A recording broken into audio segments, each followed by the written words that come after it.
afraid of the dark. On the outskirts of metropolitan Nashville lies the small town of Adams, Tennessee.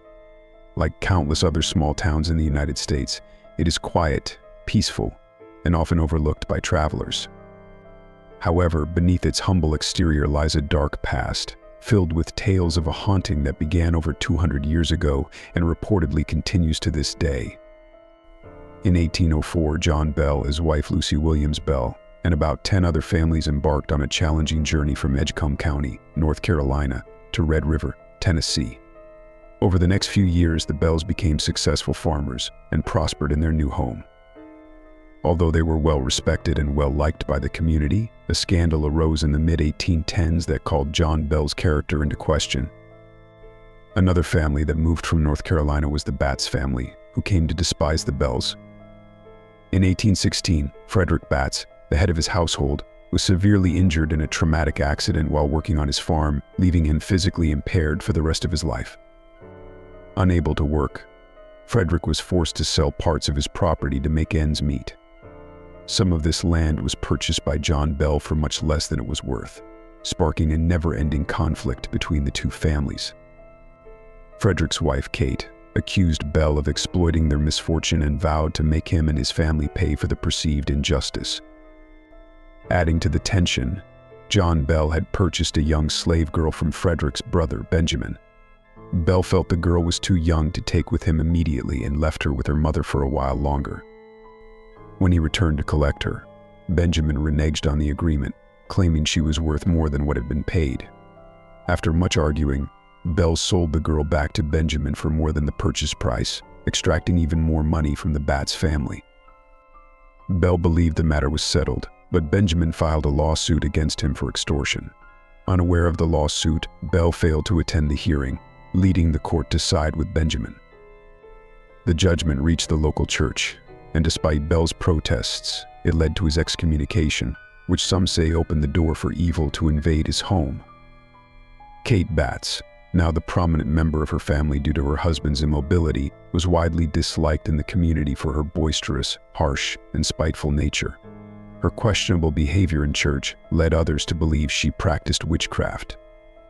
They suspected that Frederick's tragedy was divine punishment for Kate's supposed evil practices. Though no one confronted her directly, most people avoided her as much as possible. In 1817, not long after his excommunication, John Bell encountered a strange creature while hunting on his land. He described it as having the body of a large dog and the head of a rabbit, covered in black fur. Startled, he fired his musket at the creature, but it vanished without a trace. Not wanting to alarm his family, Bell kept the incident to himself. Soon after, strange activities began occurring at the Bell home. At night, the family heard what sounded like stones being thrown against the house, but no trespassers were found. The sounds eventually started inside the house: loud thuds, scraping on the floors and walls, and noises like rats gnawing at bed legs were heard all night. Despite their best efforts, the source of these disturbances remained elusive, affecting their sleep. The disturbances escalated to physical attacks. One night, 14-year-old Elizabeth Betsy Bell was awoken by the sounds and found her hair tied in knots around the bedpost. Unable to move, she was slapped by an unseen force. The family rushed in to find Betsy with red, hand-shaped welts on her face.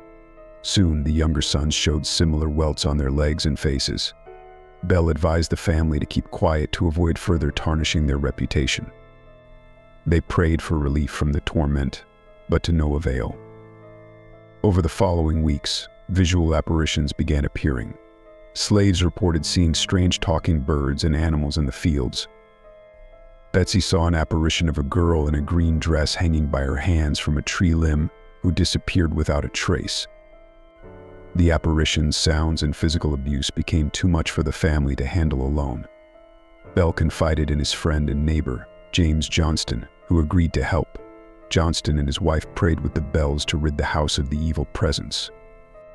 One evening, a disembodied voice responded to Johnston's demand for the entity's name, saying Kate. Despite their efforts, the disturbances continued, and Johnston advised Bell to seek help from the wider community.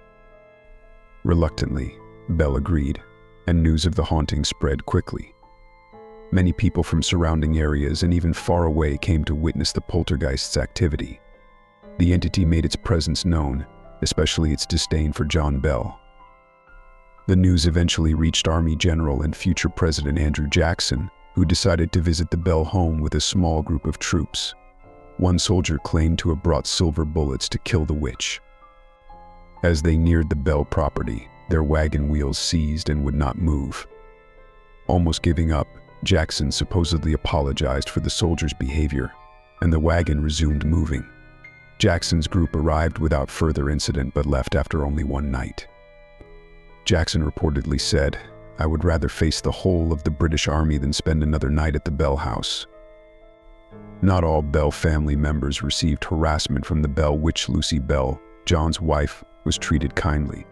In 1820, she was diagnosed with pleurisy, and her survival was uncertain.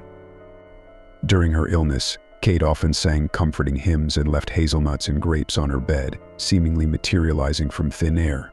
Lucy recovered, but John's health declined rapidly. On December 20th, John Bell was found dead in his bed, with a strange pungent scent coming from his mouth and a vial of unknown liquid nearby. Speculation about who poisoned Bell was rampant. Kate's disembodied voice allegedly confessed to the act, claiming she had given him a fatal dose of medicine the night before. Nation. John Bell's death was the first documented case in U.S. history attributed to a supernatural entity. During his burial service, Kate mocked and tormented the mourners. After the funeral, the disturbances diminished, and the family believed Kate had achieved her goal and left for good. However, in the spring of 1821, Betsy Bell received a marriage proposal from Joshua Gardner.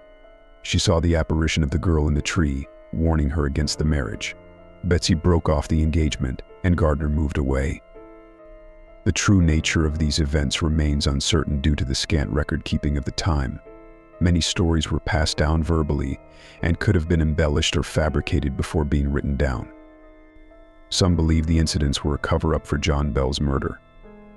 Lucy Bell was the younger sister of John Williams Jr., Kate Williams Batt's father. Could Bell's death have been a conspiracy between Kate and Lucy? It would explain why Lucy was spared the witch's wrath, but then why would she torture her own children? Kate Batts was alive in the 1830 census, so her spirit was not responsible for the hauntings. Richard Powell, Betsy's eventual husband, was highly educated and might have created the strange happenings to manipulate the situation. However, it's unlikely, though not impossible.